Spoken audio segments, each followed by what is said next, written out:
Hello, it's April 26th. This is Reverend Redbeard with today's reading from If I Had One More Day. Day 116. My grace is sufficient. You ever feel overwhelmed like you got too much to do? The challenges are more than you can handle and you're stretched too thin?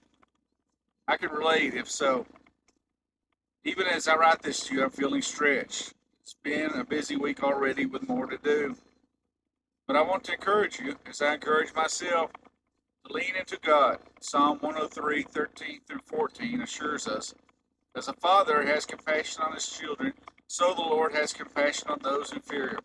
For he knows how we are formed. He remembers that we are dust. God knows that we're weak and fragile, and he has so much compassion for us. I'm thankful that we can lean into and abide in Christ wherever we are. We can rest in him throughout our day. He has created this day, and no matter what we might have to do, he promises to be with us. Sometimes in the middle of business, we need to intentionally quiet our soul, quiet our inner man, so that we can sense and be aware of God's Spirit within us. Hebrews 4:15 through 16 says, For we do not have a high priest who is unable to sympathize with our weakness, but we have one who has been tempted in every way, just as we are, yet was without sin. Let us then approach the throne of grace with confidence, so that we may receive mercy and find grace to help us in our time of need. We can come to God for help anytime because of what Jesus had done for us.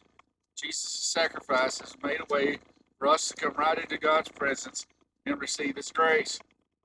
In Romans 8:26, Paul says, In the same way, the Spirit helps us in our weakness. We do not know what we ought to pray for, but Spirit himself intercedes for us with groans that words cannot express. God will strengthen us when we feel weak. He will strengthen us in the areas of our life where we feel shaky and flimsy. God promises that his grace is enough for us. In fact, he says in 2 Corinthians 12:9 through 10, that he can fill up those weak areas with his power and strength.